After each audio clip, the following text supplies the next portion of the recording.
নতুন পেঁয়াজ জিঙ্কা করে আমি সংরক্ষণ করি সেটা আপনার সাথে না শেয়ার করেছি। আসসালামু আলাইকুম, কেমন আছেন সকলে? আশা করছি ভালোই আছেন। আলহামদুলিল্লাহ আমিও ভালোই আছি।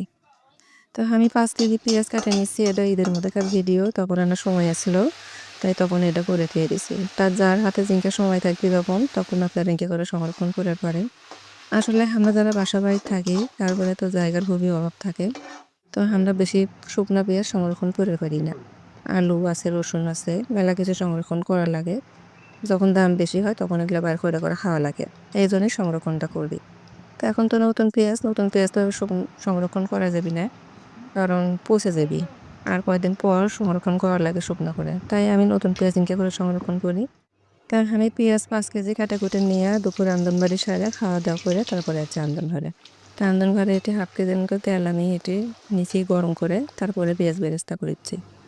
তেল গরম করা হাই হিটে গরম করে নিছি। তারপরে চুলার আঁচটা কমে দিয়ে বেরেস্তা করে নিলাম। তো বেরেস্তাটা সবসময় কিন্তু না মানে লাল না হওয়ার আগে তোলা লাগে। তাহলে কিন্তু কালারটা সুন্দর হয়।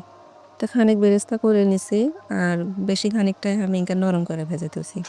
নরম করে ভাজাটা না বেশি লাগে। কারণ ভর্তা ছানা করি বা ঝোলের তরকারি করি, চচ্চড়ি করি সবকিছুতে কিন্তু এই নরমটাই লাগবে। তাই নরমটা না বেশি করে করছি। তো নরমটা করে ধুয়ে তারপরে ভাজাভাজি যখন শেষ হয়ে গেছে তখন ওগুলো ঠান্ডা করে নিছি, নিয়ে বক্সে করে তুলে ধুচ্ছি ডিপ ফ্রিজে। তা আপনারা জিপলক ব্যাগে থুবার পারেন। তো যারা ইউটিউব থেকে দেখেছেন তারা না সাবস্ক্রাইব করেন, আর যারা ফেসবুক থেকে দেখেছেন তারা না লাইক কমেন্ট শেয়ার করেন। আর দয়া করে পুরো ভিডিওটা দেখেন। তো এই যে বেরেস্তার একটা বক্সে উঠিয়ে দিলাম, আর নরম যেটার সেটার একটা বক্সে উঠিয়ে দিলাম।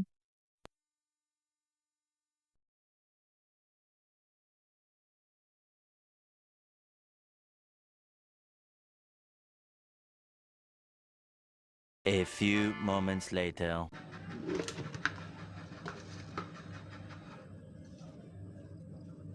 তো আমি আজকে এটাতে একটা আন্দিমু। এই যে দেখেন একবারে বেশি বরফ হয়ে গেছে, কিন্তু ১ মিনিট আমি থুয়ে দিয়েছিলাম, তারপরে পরে ছেড়ে দিচ্ছে। তো আমার নিচে নাই লাগবে, আমি নিচে নাই বার করে নিছি। আর এটা যেটা বেরেস্তা, সেই বেরেস্তা কিন্তু বরফ হবে না, ইনকে জড়জড়াই থাকবি। তো এটা কিন্তু বয়ামতো থুইবার পারেন, আবার ওই যে কইলাম যে ব্লক ব্যাগেও থুইবার পারেন। তো আমি বক্সে করে থুয়ে দিয়েছি সবগুলো। তো এখন এই যে নুডলস আনতে দেখাচ্ছি ওই পেঁয়াজ দিয়েই। একেবারে কিন্তু মনে হবে যে টাটকা পেঁয়াজ দিয়ে রান্ধিচ্ছেন। আসলে কাঁচা পেঁয়াজ ডিপ ফ্রিজে তুললে কিন্তু একটা গন্ধ হয়ে যায়, সেটা কিন্তু কইছি। তো জন্য ইনকা করে ধুয়ে দেয়। তো এতে করে আমার সময়ও বেঁচে যায়, যখন তখন বাইর করে নিয়ে আমি রান্নাবাড়ি করে ফেলি। তো নুডলস কোনো দিচ্ছি আজকে একেবারে কম মশলা দিয়ে, কারণ আমার ভাগ্নি খাবি এটা, তো ভাগ্নি বেশি মশলা খায় না। তাই মিক্সা না করে দিয়ে দিলাম। তো এতক্ষণ যারা ভিডিওর সাথেই আসলেন তারপর সকলকে মেলা ধন্যবাদ। সবার জন্য অনেক শুভকামনা থাকলো। আমার জন্য সকলেরা দোয়া করেন, আমার পাশে থাকেন। তা আজকে এটি দিয়ে দিচ্ছি। আল্লাহ হাফেজ, আসসালামু আলাইকুম।